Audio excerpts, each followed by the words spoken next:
Hey guys, it's me again. Another little story for you. This one's called Jellyfish in the Sky. Not really sky, jellyfish in the air. It's, well, another thing too about these videos, they're going to be a little different because I'm not trying to tell normal tales, things that are normal, everyone has. It's like been there, done that. Well, I'm going to try and tell ones that are kind of unusual, and they're a little in chronological orders as I can remember them. Some are small, other ones are a little different. This one, let's see here. I was still at the farmhouse. It was around the time hardwood floors were being done. My brother was like a toddler. And I know it was around the time they were being finished. And our bedrooms were on the other side of the main living room area, so we couldn't get to our room. So for a few nights, we had to sleep in what was like the dining room floor. Not a big deal. It was at night. It was just laying down. But I wasn't sleeping yet. I think it was even before I even had glasses. Anyway, none of that's relevant really, but I was at night and I was laying down there sleeping. And I'm watching near the ceiling, just this little thing. It was just kind of like floating around the room like a little balloon. And as it was doing that, it was kind of like different colors were like, it was like white and like red and like blue and like different colors as it was like a shape. It was just, I used to watch a lot of PBS and like National Geographic, Nova, stuff like that. Because they didn't really have cartoons yet, anyway, back then. Just on Saturdays. Imagine that. Just cartoons on Saturday morning. Anyway. So it was like a jellyfish, but it didn't have like the long tails. It just like the body part that was like doing that whoop, whoop, but it didn't have all the rest. And it was just from way up there, it looked fuzzy, and I could see the different colors. So I'm just watching it for I don't know how long, a ways. It was plenty dark.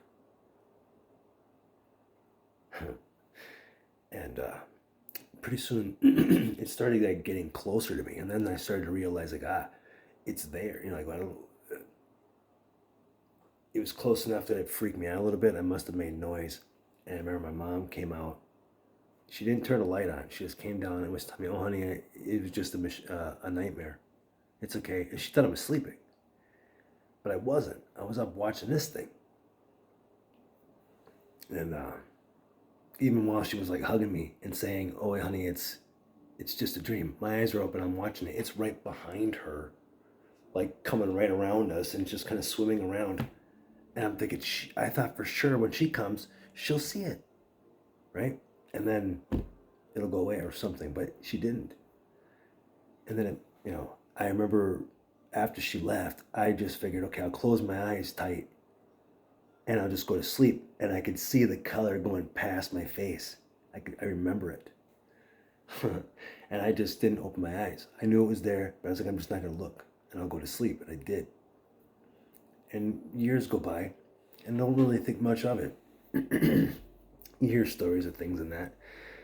And then eventually, later on, my kids, when they were old, my oldest ones, when they were young, same kind of age,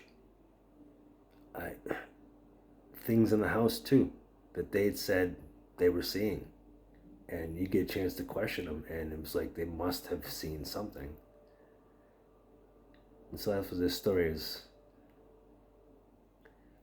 about, the tale, but also to take a look at that aspect, like what is it necessarily about that keeps not necessarily a young mind, but an open mind able to see things that others can't.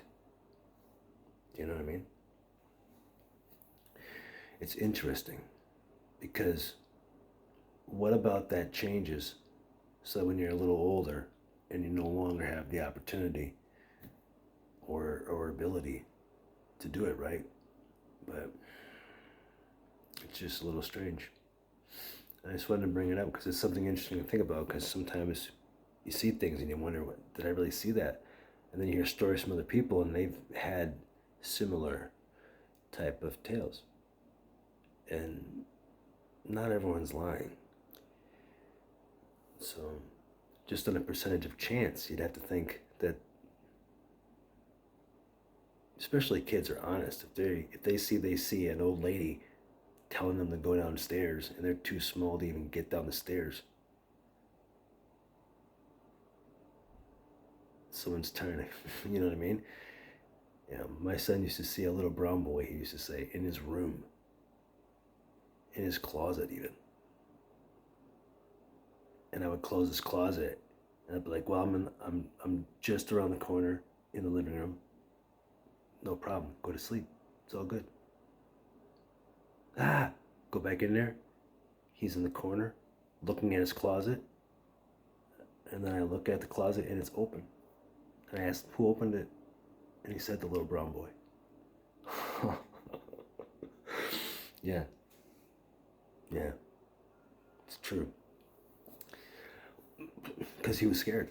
There's no way he would have lied. He was scared. So, yeah.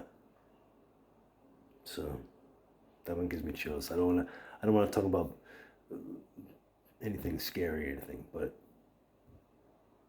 yeah, just the idea of what is it. Like if you look at the spectrum of light, it's huge, but what we can see in it is just a little bit.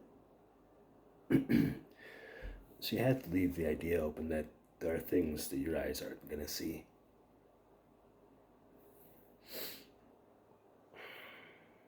Makes me wonder, can you improve the vision so that you can see more? So that these things then are available.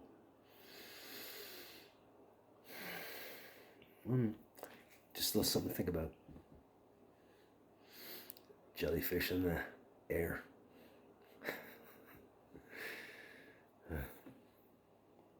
I'll have another one soon, eh?